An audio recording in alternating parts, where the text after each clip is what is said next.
And Dr. Lebeya, what I needed to understand is whether the head of the DPCI reports directly to the Minister of Police and whether they brief the Minister of Police directly as opposed to briefing the National Commissioner who consolidates the reports and briefs the Minister or the ad hoc committee or whoever it is the person you are reporting to. Can you just clarify that for me? As head of the DPCI, who do you report to and how does it work structurally? Since the 14th of September 2012, the national head report directly to the minister and no longer the national commissioner as it applied from 2009 to 2012. So you can have private meetings with the minister where you are briefing him directly. You don't need to go via the National Commissioner of Police. That is correct, Commissioner. Thank you. Thank you. And then still on page 99, the next subtopic that you have is Affidavit of General Masemola.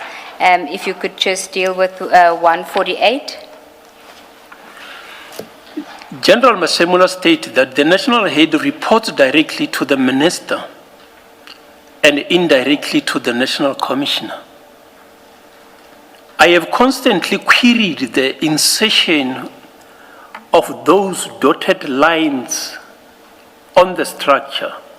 The South African Police Service Act was amended in terms of the South African Police Service Amendment Act 57 of 2008, which made the head of the DPCI to be the Deputy National Commissioner who reports to the National Commissioner. The Act was amended in terms of the South African Police Service Amendment Act 10 of 2012, which made the national head to report directly to the Minister of Police. Thank you. And then page 100, paragraph 152, you are addressing General Masemola's paragraph 93 on page 29 of his affidavit. In his testimony, General Masemola indicated that the Hawks were not doing much in the cases at Fort Hare University until the political killings task team went and effected the arrests. The DPCI cases were never handed over to the political killings task team, and those arrests are not relating to cases falling under the mandate of the DPCI. The DPCI's 5 cases you don't have to read out the with the reference number have been completed and handed over to the National Prosecuting Authority for decision. On the 17th of March 2023, when I learned that a team would be established and be led by a brigadier from Detective Service Head Office and overseen by Major General Severe as he then was, I expressly directed that the 5 cases with the as he then was. I expressly directed that the 5 cases with the DPCI should be finalized by the DPCI and information that can assist the detectives be shared. I attach copy of this directive as per Annexures GL 38. Thank you. Then if we can skip a few pages and we go to page 106, paragraph 159, you're dealing with General Gen Khumalo's evidence. Lieutenant General Dumisan Samuel Khumalo, a veteran who have joined the police in July 1991 when I was a commissioned officer, draws an inference that the Hawks' conduct is a clear obstruction of justice. This is a serious crime against the administration of justice. The crime of defeating or obstructing the course of justice consists in unlawfully and intentionally engaging in a conduct which defeats or obstructs the course of administration of justice. A critical element is intention. The accused must subjectively have foreseen the possibility that his conduct might defeat or obstruct the administration of justice, or the accused must have been aware of the fact that it might thwart or interfere with judicial proceedings which were to take place in the future, or would at least hamper or forestall the investigation of an offense. 160. Due to the simultaneous running of the Commission and the ad hoc committee of Parliament, I missed some of the testimonies.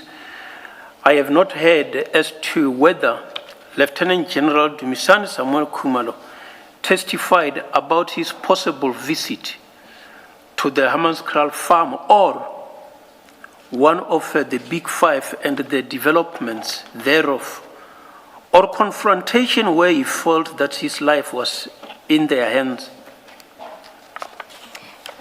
Where did you get that information from? That was a general discussion when we were conversing on our way from an Interpol meeting, where there was this indication that at some stage he was confronted and he felt that his life was in danger in handling some of these matters. So I do not have the nitty-gritties, the details of precisely what that meant. So this was a discussion between you and General Khumalo? Yeah, and General Masemula and General Sibia.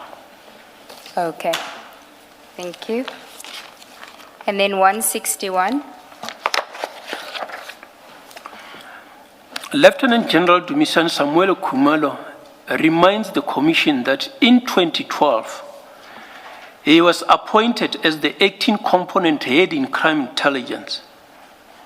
When General Masemula, who was a divisional commissioner at Protection and Security Services, was appointed by Lieutenant General Mkhwanazi as the acting divisional of crime intelligence, while Lieutenant General Mkhwanazi was appointed as the acting national commissioner. Indeed, the trio have been together for a long time, and in some instances, appointing and promoting each other. Furthermore, it is worth noting that Lieutenant General Masemula was appointed by Lieutenant General Mkhwanazi to become the Deputy National Commissioner.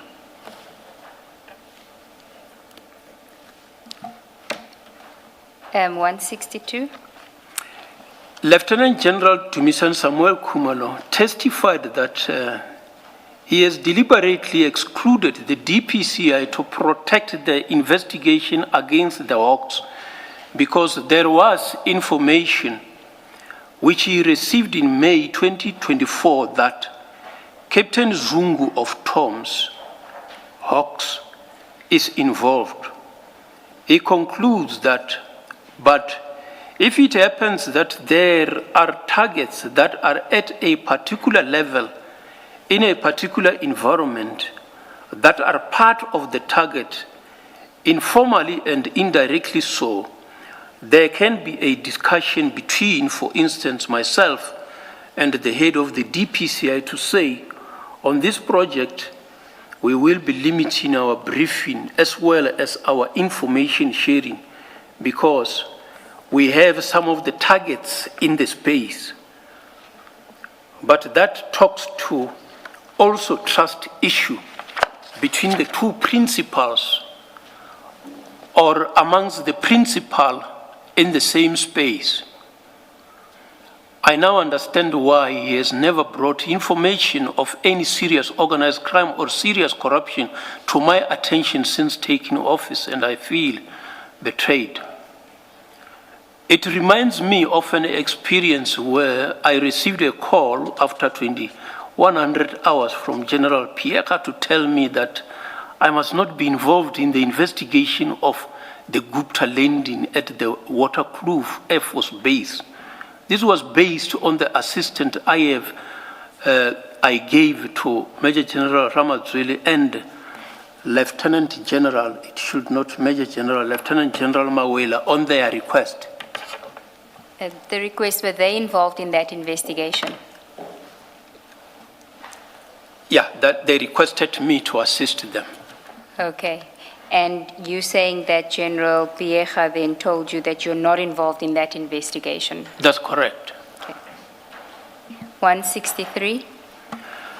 Lieutenant General Dumisan Samuel Khumalo testified that yes, he was receiving continuous situation reports throughout the operations.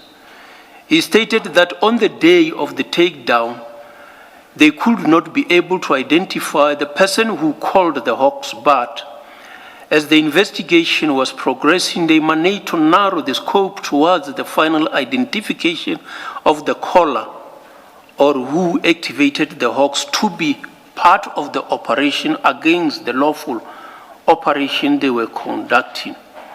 Until the 5th of November 2025, he still has not identified the person who called the Hawks on 6 December 2024. But all their information is pointing towards a Mr. Boy Mtetwa, who, according to their investigation, is the one who activated the call. 164. From May 2024, General Khumalo knew about Captain Philani Zungu, but never brought it to my attention. The evidence led by Captain Wanda, who was the senior during the operation, confirms that he did speak to Brigadier Mugwena of the Hawks through the phone of Mr. Mtetwa, maybe linking that with the information that we had received, that the information of the deployment of the Hawks came from the national head to the divisional commissioner, then to Brigadier Mugwena. And then the next subtopic, testimony of witness A, and this will relate to the takedown of 6 December 2024 still. As presented in his testimony before the commission, witness A is a junior member who was in charge of the operation at the Sandest, which is the residence of Mr. Katiso Molefe. While he has joined the police in 2008, at the time when I was in charge of organized crime component in the country, his experience in the organized crime is 3 years. If he was in the middle lane, he should be a warrant officer, and if he is in a slow lane, he may be a constable or a sergeant. I am aware now that he is a warrant officer. He has been elevated to a warrant officer. As it can be seen from the evidence, the identification of this case was not through the crime threat analysis or the OCTA process. It is highly probable that the witness has never initiated an investigation that resulted in the prosecution on organized crime called a pattern of racketeering activity. In 166 on page 110. Witness A appreciate the task on 17 April 2024, where he was on duty when he received a call from one of his colleagues that told him that he has gotten an instruction from their commander, Brigadier Hobabe, that they must attend to a crime scene that was active in Bramley. At that time, they did not know what the crime scene was all about. And then he did ask him on the phone to give him more details about the crime scene that they were instructed to attend. His response was that he did not have full details. He was just given instruction that we must go to that crime scene at the address that was given to them at the time, and they will be briefed as they get to the crime scene. He requested him to brief him a little further about what they needed to do, but he said all he has is the address where they need to go and attend, and the number of the person that need to give them full details when they get to the crime scene. They were joined by 2 other colleagues at the crime scene. Surprisingly, witness A seems to doubt the similar response of Hawks on the 6th of December 2024. Can I just ask this? Following this incident at Mr. Molefe's home, did you and the SAPS, whether the main service, as you refer to it, whether General Khumalo or anyone in particular, did there ever happen a discussion between you as DPCI and them about that day, about what happened on that day? No, it never happened. So witness A, when he comes and he testifies here, he would, until that point when he hears the DPCI witnesses who were at Mr. Molefe's house, is it fair to say he wouldn't have had an explanation about their presence on that day? I agree that he shall not have known. Yes. Thank you. Just want to follow up, Dr. Lebeya. Since you found out, I do appreciate that when General Mkhwanazi made his statement, I think you had already retired from the Hawks. That is On correct, 6th July, Commissioner. yeah. But after this incident, the 6th of December 2024, was there an internal investigation at DPCI to find out what happened on that day? What did the members of the DPCI that went to the Sandhead address do, and what they did when they came back? Or, I don't know, is it an occurrence book or a report, something where the DPCI, independent of what General Mkhwanazi said, records what transpired that day, who reacted, why they reacted, and there's a full report that sets that out? Was there ever such a thing?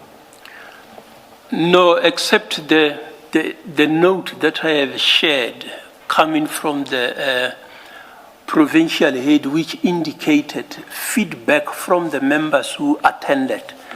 So that is the only report that came to my attention. I'm not sure in the operational environment, but I was satisfied myself. I speak from a position of ignorance. Please appreciate that. But one would have expected that when the national head of the Hawks dispatches a team to an address, there will either be an inquiry number or something, and arising from that, there would be a formal report to you to say, as per your request, people were dispatched because there was a possibility that the Hawks, somebody was impersonating the Hawks.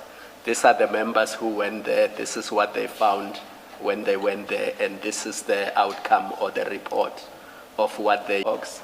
These are the members who went there. This is what they found when they went there, and this is the outcome or the report of what they found when they got there and why they left. So there's no such a thing. Because that one is an operational matter. Yeah. There in the operational environment, I don't know what they will record there. At times they can record in the pocket book, and then if the commander is satisfied that there is non-issue, Yeah. it's false. So you can't be registering files of false activities. So from where I was sitting, I just needed to be satisfied that those are not Hawks impersonators. When the report comes back, I was satisfied with that. So from where you were sitting, even a phone call was sufficient that it was not people impersonating the Hawks? That's correct, Commissioner. Thank you. And then 168.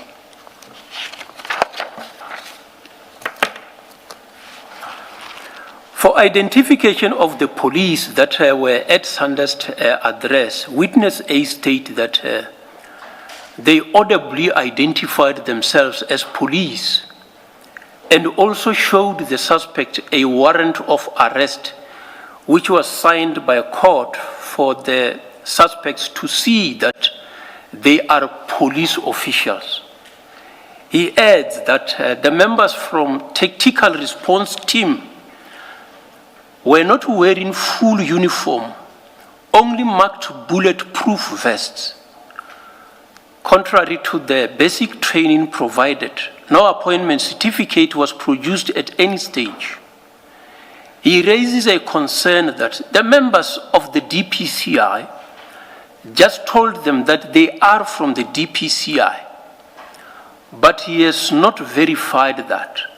Once more, it is surprising that the members saw it as a challenge that the Hawks were not properly identifying themselves, expecting that he takes it as at face value. But he does not seem to see his own team's failure to identify itself, which triggered the suspicion of being fake Hawks officials. Is that a fair comment, General? If all that happened is Malcolm X called you and said, these people here say they are from the Hawks, and that's all he says, you're surely not saying that the SAPS officials who were there should have identified themselves to Malcolm X. I mean, you don't know why Malcolm X said that. In fact, you have followed the evidence quite clearly from your discussion here. The SAPS witnesses have denied that they identified themselves to anybody as from the Hawks. That statement there, that they failed, it would suggest that you're saying they should have identified themselves to Malcolm X because he's the person that called you. Is that a fair comment to make? I think that I did not mean in that way, Commissioner. I was saying that when the witness A and his team arrived there, identifying themselves to the people who are in the premises, and Malcolm X is not there.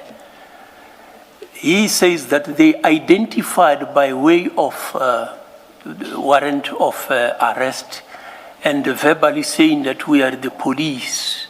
So it is that identification that I'm referring to, that the members did not identify themselves to the occupant of that house, that we are the police, identify yourself properly. I say that this is not how you have been trained to identify yourself. So I'm saying that now the same witness, the Hawks members arrives. They say we are from the Hawks. They don't show anything to prove that they are from the Hawks. So he is worried about that. He is not happy with that. He is correct. But he doesn't seem to see also his own approach, that his approach self is wrong. So that is the statement that I was trying to make. We can leave it at that for now.